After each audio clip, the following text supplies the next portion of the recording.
Hello दोस्तों, कैसे हैं आप सब। उम्मीद है कि आप सब अच्छे होंगे और मन लगा के पढ़ाई कर रहे होंगे। ठीक है, तो आज हम आपके लिए लेके आ गए आपकी नेक्स्ट पोएम का सेंटर आइडिया। हम आपको बताते हैं जो आपकी नेक्स्ट पोएम है the duck and the kangaroo. इसमें आपके पोएट आपको क्या सिखाना चाह रहे हैं, क्या बता रहे हैं।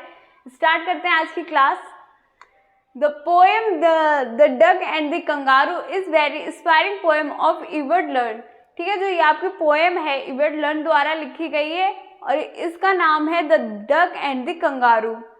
इन this poem the poet says that we can get any difficult work done by others. इसमें पोएट हैं वो हमको बताते हैं कि कितना भी कठिन कार्य क्यों ना हो, हम किसी की मदद से, किसी की सहायता से उसे पूर्ण कर सकते हैं या उसे पूरा कर सकते हैं। If we have the qualities of sweetness, politeness and obedience. Poet बताते हैं अगर हमारे अंदर ये 3 क्वालिटीज हैं तो हम कोई भी कठिन काम जो है किसी दूसरे की सहायता या किसी दूसरे से करवा सकते हैं। वो क्वालिटीज कौन सी है? Sweetness, politeness and obedience. मतलब अगर हम किसी की आज्ञा मानते हैं, अगर हम किसी के मुताबिक काम करते हैं तो वो हमारा भी काम करेगा।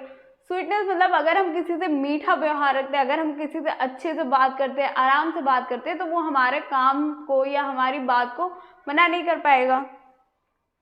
इन this poem the duck want to go out in the world. वो चाहती है कि वो इस दुनिया, मतलब उसकी दुनिया क्या होती है, पानी वानी वाला एरिया। भाई बत्तख है तो पानी में ही रहती है। वो चाहती है कि वो अपनी इस दुनिया से बाहर जाए। With the kangaroo come her life. फिर कंगारू उसकी जिंदगी में आता है।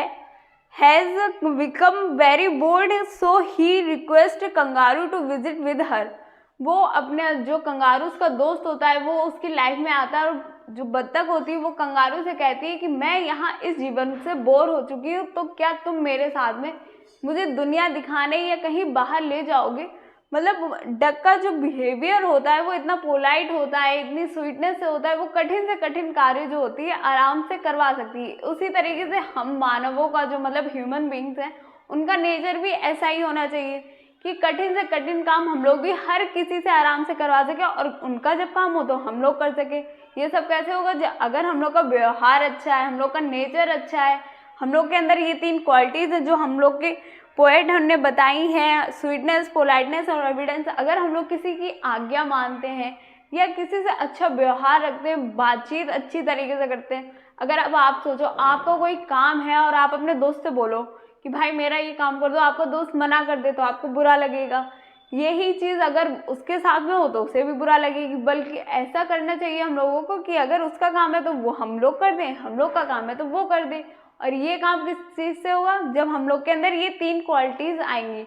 मतलब अगर हम लोग उसे आराम से रिक्वेस्ट करके बोले कि भाई काम कर दो, हम आ नहीं पाए, हमारी ये दिक्कत थी, तो वो शायद वो काम कर देगा। अगर हम लोग के बिहेवियर में पोलाइटनेस हो, स्वीटनेस हो, तो कठिन से कठिन काम भी हम लोग दूसरे की सहायता से या दूसरे की हेल्प से कर सकते हैं। ठीक है, तो हमारे पॉइंट यही समझा रहे थे कि हम लोग को हमेशा जो है बहुत काम रहना चाहिए, बहुत पोलाइट बात करनी चाहिए, स्वीटनेस से बात करनी चाहिए, हर किसी की आज्ञा माननी चाहिए। ठीक है, तो उम्मीद है कि आपको ये सेंटर आइडिया समझ में आ गया होगा। छोटा सा सेंटर आइडिया है। मिलते हैं नेक्स्ट क्लास में एक अगले सेंटर आइडिया या लॉन्ग क्वेश्चन या किसी भी वीडियो के साथ में। तब तक के लिए अपना ध्यान रखें, मन लगा के पढ़ते रहें। जय हिंद।